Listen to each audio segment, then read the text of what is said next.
usually one out of every 60 or 70 screenplays you read really has something that makes you stick with it to the end, you know.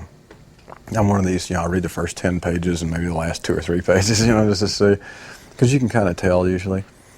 And I was engrossed, you know, from the moment I started the script. And it's one of the best screenplays I've ever read. I just basically lay around the apartment with my dog and go get drunk with Lou all the time, and that's my life. I'm unemployed and everything. Kind of a slob, and really just a boy who's never grown up. You know, I think sometimes when you have disturbing things as a child, you kind of never want to get out of your childhood because you want to try to keep it going and make it good someday, you know. And that's really what Jacob is. Their lives are what they are, and one day the two of us are going to go to the cemetery to visit our parents' graves, like a yearly ritual. And Lou comes along, much to Hank's dismay. And on the way back from the cemetery, my dog gets out of the car after this, and we've almost hit a fox, and we run into this tree, and my dog gets out and tries to chase the fox.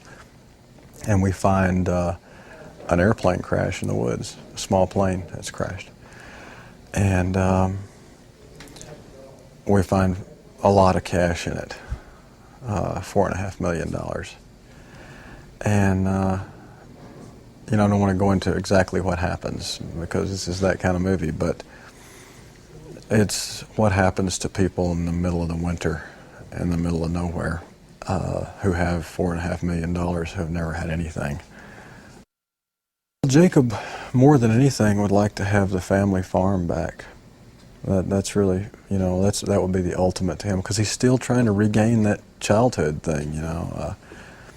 The place where he still kind of lives in his head, you know. He doesn't want to lose that, and he thinks if he can get that farm back, everything will be okay. It's the first movie I've seen in a long time that really does kind of reek of Hitchcock in spots. I mean, it's got that flavor and that weird mood, and the humor. I mean, a lot of people don't think of the humor in Hitchcock's movies, but hey, it was there. And I think that this movie has that. I think if Alfred Hitchcock saw this movie, he'd love it. The great thing that Sam has brought to this movie is he's a great collaborator. I mean, boy, does he know how to defer and tell you when you're wrong, tell you when you're right. He has a great overview of the movie. I mean, there's sometimes when we'll be doing a scene and you'll be doing it one way, and he'll come up and say, okay, here's what I want you to do. I want you to skip that and just go right to this, or draw that out, or whatever he says to you. And usually actors don't take real well to that kind of stuff, you know, unless it is like a big famous director of some kind.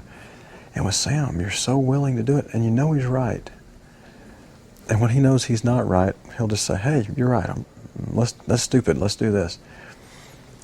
And Sam is going to bring that sense of humor to the movie too.